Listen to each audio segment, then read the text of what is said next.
నమస్తే. ప్రస్తుతం మనతో పాటు ప్రముఖ ఆధ్యాత్మికవేత్త, జ్యోతిష్య వాస్తు పండితులు బ్రహ్మశ్రీ డాక్టర్ గుండెపూడి శివ సుధీర్ శర్మ గారు మనతో ఉన్నారు. సో జూలై మాసంలో పరిస్థితి ఏ విధంగా ఉండబోతుందో గురుగారిని అడిగి తెలుసుకుందాం. నమస్కారం గురుగారు. శ్రీమాత్రే నమః. శ్రీ గురుభ్యో నమః. గురుగారు, జూలై మాసం, ఆషాఢ మాసం, మిథున రాశి వారి పరిస్థితి ఎలా ఉండబోతుంది? ఎలాంటి పరిస్థితులు ఈ నెల వీళ్ళకి ఎదురయ్యే అవకాశం కనిపిస్తుంది?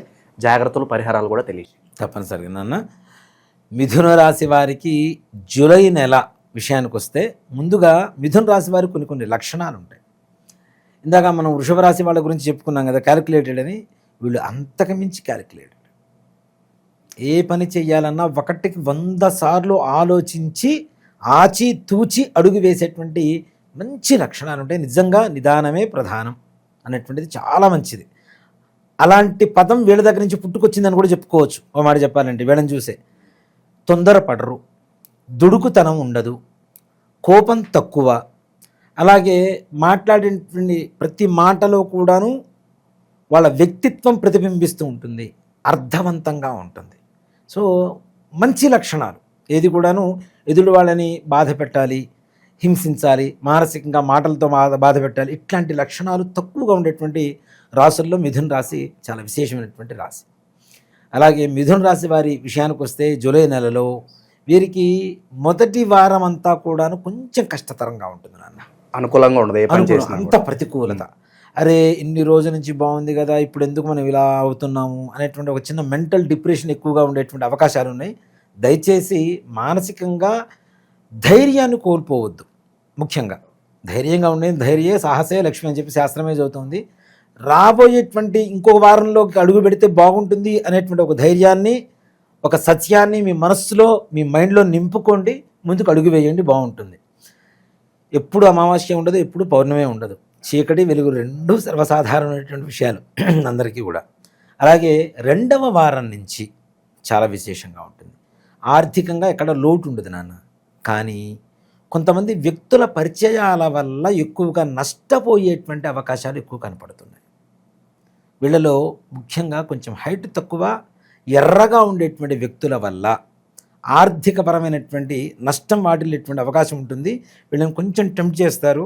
టెంప్ట్ చేయడం ద్వారా వీళ్ళు డబ్బులు ఇవ్వటం, ఎక్కడో ఏదో ఉంది, ఏదో అయిపోతుంది. వాళ్ళు ఎగ్గొట్టి వెళ్ళిపోవటం, అసలు వాళ్ళ అడ్రస్సే లేకుండా వెళ్ళిపోవటం, ఇట్లాంటివి జరిగేటువంటి అవకాశాలు ఉన్నాయి. కొంచెం జాగ్రత్త. అలాగే స్త్రీల వల్ల పురుషులకి, పురుషుల వల్ల స్త్రీలకు కూడా కొంచెం నష్టం వాటిల్లేటువంటి అవకాశం ఉంది. అది కూడా ముఖ్యంగా పరువు నష్టం జరిగేటువంటి పరిస్థితులు ఉన్నాయి. కాబట్టి అలాంటి స్నేహాలు ఏమైనా ఉన్నా కూడాను దూరంగా ఉండడం అనేటువంటిది సూచించదగినటువంటి విషయం. అలాగే ఈ మిథున రాశిలో ఉండేటువంటి వాళ్ళకి రాజకీయపరమైనటువంటి పరిస్థితి చాలా గొప్పగా ఉండబోతుంది, 100%. అలాగే ఏమీ పనులు చేతగానటువంటి వాళ్ళు కూడా రాజ్యమేనటువంటి రోజులు ఈ రోజులు మిథున రాశి వాళ్ళకి జూలై నెలలో కనబడుతున్నాయి. అంటే ఒక్కసారిగా వాళ్ళకి ఏదో ఒక అవకాశం రావడం, ఒక లక్, అది 2వ వారం నుంచి స్టార్ట్ అవుతుంది. ఆ లక్ కలిసి రావడం అనేటువంటిది స్టార్ట్ అవుతుంది. కాబట్టి లక్ ఒకసారే నాట్ చేస్తుంది డోరు. మీరు అప్పుడు లాక్ చేసుకున్నారనుకోండి, ఎప్పటికీ రాదు. అదే అంటూ ఉంటారు కదా, అలా అవకాశం వచ్చినప్పుడు 2 చేతులతో కాదు 2 కాళ్ళతో కూడా పట్టుకోవాలి, చేసుకోవాలి, అంతే కదా. సో దానివల్ల మంచి యోగం ఉండబోతుంది. కాబట్టి జాగ్రత్త పడండి, మంచి యోగం కలగబోతుంది. అలాగే వీళ్ళకి ఏదైతే అనారోగ్య సమస్య ఉందో అది కొంచెం బాధ పెట్టేటువంటి అవకాశాలు ఉన్నాయి. ఇంట్లో పెద్దలవి కావచ్చు, ఈ రాశి వాళ్ళకి కావచ్చు, కొంచెం అనారోగ్యపరంగా డబ్బును ఎక్కువగా ఖర్చు పెట్టాల్సినటువంటి పరిస్థితి రాబోతుంది. ముఖ్యంగా బోన్స్కి సంబంధించి మన ఎముకలు ఉంటాయి కదా, వీటికి సంబంధించినటువంటి అనారోగ్య పరిస్థితి రాబోతుంది. కొంచెం జాగ్రత్త. ఈ మోకాళ్ళ నొప్పులని, బ్యాక్ బోన్ అని, ఈ చేతిలో ఉండేటువంటి ఇవి కావచ్చు, వీటి వల్ల కొంచెం జాగ్రత్త పడవలసినటువంటి పరిస్థితి ఎంతైనా కనపడుతుంది. తగిన జాగ్రత్తలు తీసుకోవాల్సిన పరిస్థితి. అంటే హెల్త్ ఏ చిన్నదాన్ని కూడాను నిర్లక్ష్యం చేయకుండా కొంచెం కేర్ తీసుకోండి తప్పనిసరిగా. నిరుద్యోగులు, వ్యాపారస్తుల పరిస్థితి? నిరుద్యోగస్తులకి ఉద్యోగం 3వ వారంలో రాబోతోంది తప్పనిసరిగా. కానీ వాళ్ళు ఊహించినంత స్థాయికి మాత్రం రాదు. మనం చదువుకొని ఉంటాం, కానీ చదువు తగ్గ ఉద్యోగాలు ఎక్కువ మంది చేయట్లేదు ఈ రోజుల్లో. నాకు తగినంత ఉద్యోగం రావట్లేదు కదా అని చెప్పి వచ్చిన ఉద్యోగాన్ని వదులుకోకండి. అవకాశం చిన్న అవకాశమే, అది రేపటి రోజున వైకుంఠ ద్వారం దాకా తీసుకెళ్ళొచ్చు, స్వర్ణమయంగా ఉండొచ్చు. కాబట్టి వచ్చిన అవకాశాన్ని సద్వినియోగపరచుకోండి, నిర్లక్ష్యం చేయకండి. చిన్న ఉద్యోగమే కదా, నేను చదువుకున్నా అంత చదువుకున్నా ఈ ఉద్యోగం చేయడం ఏంటి, ఇట్లాంటివి ఏం పెట్టుకోకుండా వచ్చిన ప్రతి అవకాశాన్ని చేజిక్కుంటూ ముందుకు వెళ్ళండి. తప్పనిసరిగా ఉద్యోగ సమస్య తీరుతుంది. అలాగే ఉద్యోగం చేస్తున్నటువంటి వ్యక్తులు, ప్రభుత్వపరమైనటువంటి వాళ్ళు కావచ్చు, లేదంటే ఇక ప్రైవేట్ పరమైనటువంటి వాళ్ళు కావచ్చు, ప్రమోషన్స్ ఆశించకండి. ఈ నెలలో ప్రమోషన్స్ మీకు వస్తాయన్న ఆశ పెట్టుకొని రాకపోతే బాధ ఎక్కువ. కాబట్టి వాటి మీద పెద్దగా శ్రద్ధ చూపించడం కానీ ఏం చేయకండి. ప్రమోషన్స్ కాకుండా ట్రాన్స్ఫర్స్ కూడా మీకు ప్రతికూలంగా ఉండేటువంటి అవకాశాలు ఉన్నాయి. అనుకూలం కాదు, ప్రతికూలంగా ఉంటాయి. కాబట్టి ట్రాన్స్ఫర్స్ వచ్చినప్పుడు ప్రశాంతంగా వాటిని అవాయిడ్ చేసేసేయండి. హాయిగా నెక్స్ట్ తదుపరి వచ్చేటువంటి వాటిని ఏదైనా ఉపయోగించుకోవడానికి అవకాశం ఉంటుంది. ఆషాఢ మాసం అయినప్పటికీ గురుగారు శుభకార్యాలకి ప్రయత్నం చేసుకోవచ్చు అంటారా? తప్పనిసరిగా నాన్న. ఇక్కడ పూర్వకాలంలో అంటే ఆషాఢ మాసంలో పెళ్లి చూపులు చూడాలన్నా, పెళ్లి సంబంధాలు మాట్లాడుకోవాలన్నా, ఇంటి రిజిస్ట్రేషన్ చేసుకోవాలన్నా, ఇట్లాంటివి ఇల్లు కొనాలన్నా, అడ్వాన్స్లు ఇవ్వాలన్నా ఇచ్చేవాళ్ళు కాదు. ఇప్పట్లో ఆషాఢ మాసాన్ని అడ్వాన్స్ని ఇవ్వను, నేను పెళ్లి సంబంధాలు చూసుకోను అంటే ఈ అమ్మాయిని ఎవరో ఒకటి చేసుకొని పోతారు, ఈ అబ్బాయిని ఇంకోళ్ళు చేసుకొని పోతారు, ఆ ఇంటిని ఇంకోళ్ళు ఎవరో కొనేస్తారు కదా. కొంచెం త్వరపడాల్సిన పరిస్థితులు ఇప్పుడున్న పరిస్థితి, అంతకుముందు ఉన్నటువంటి పరిస్థితులు కాదు కదా. అంతకుముందు ఇళ్ళు ఎక్కువ ఉండేది, జనాభా తక్కువ ఉండేవాడు. ఇప్పుడు జనాభా ఎక్కువయ్యారు, ఇళ్ళు తక్కువైనాయి. అట్లానే అమ్మాయిలు అబ్బాయిల విషయంలో కూడా, వివాహ సంబంధ విషయాల్లో కూడా కొంచెం అలాంటి పరిస్థితులు ఉన్నాయి. కాబట్టి అలాంటివి అవాయిడ్ చేసుకుంటూ వెళ్ళాలి అంటే ఉన్న వాటిల్లో మంచి రోజు చూసుకుంటూ తప్పనిసరిగా ఏదైనా బయట హోటల్స్లోనో టెంపుల్స్లోనో ఎక్కడన్నా కలిసి మాట్లాడుకొని ఉండడం అనేటువంటిది మంచిది. వైవాహిక జీవితం పరిస్థితి గురుగారు, వైవాహిక జీవితం కూడా భార్యతో చిన్న చిన్న గొడవలు వస్తాయి, కానీ తొందరగా సమసిపోతాయి. ఈ చివరి వారంలో చిన్న చిన్న సమస్యలు వస్తాయి, కానీ ఇద్దరి మధ్యలో మరలా అండర్స్టాండింగ్ పెరుగుతుంది, అవగాహన పెరుగుతుంది. తద్వారా ఉండేటువంటి చిన్న చిన్న సమస్యలు కూడా తొలగిపోతాయి.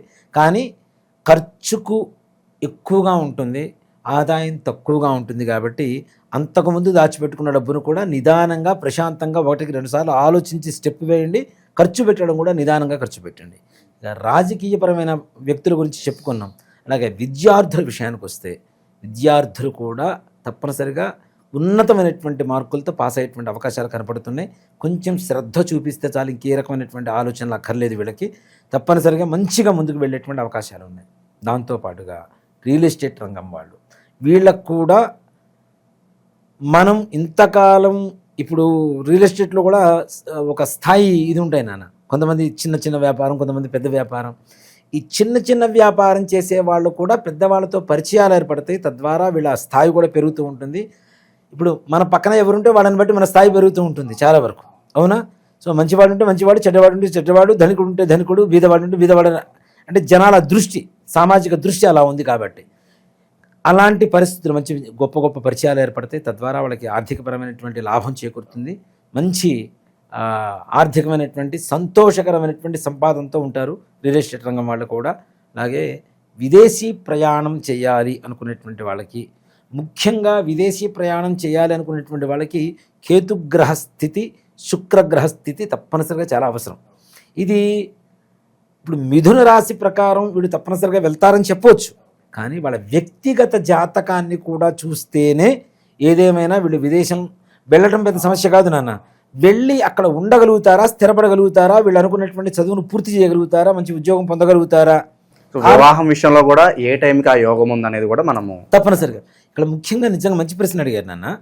వివాహం అనేటువంటిది చాలా ప్రధానమైనటువంటి అంశం. ఒక ఉద్యోగం పోతే ఇంకో ఉద్యోగంలో చేరతాం, ఒక స్నేహితుడు పోతే ఇంకో స్నేహితుడు వస్తాడు కదా. కానీ వివాహ విషయం అలా కాదు కదా, జీవితంలో ఒక్కసారి చేసుకునేటువంటిది కదా. ఇది కొంతమంది రాంగ్ టైంలో స్టెప్ వేస్తున్నారు నాన్న. చాలామంది దగ్గర జాతకాల్లో చూస్తున్నాను నేను.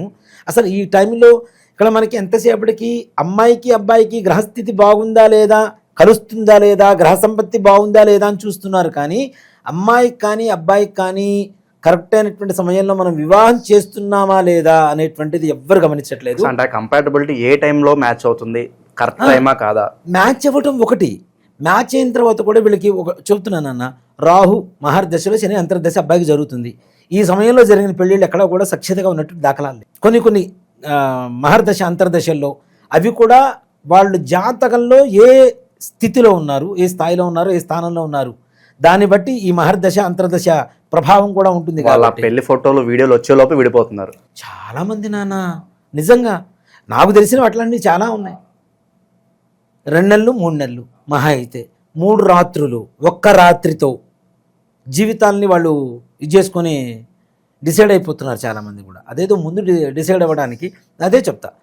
వివాహం జరిగేటువంటి సమయం ఇక్కడ సింపుల్ ఒక మాటలో చెప్పాలి అంటే, ఇప్పుడు రాహులో శని జరుగుతుంది అనుకుందాం నాన్న, అబ్బాయికి వివాహం ఆ సమయంలో జరిగింది. ఇక్కడ రాహుగ్రహం శనిగ్రహం బాగలేదు అని చెప్తున్నాము అంటే దాని అర్థం ఏంటి? వాళ్ళు మన పక్కన వచ్చి కూర్చోరు కదా.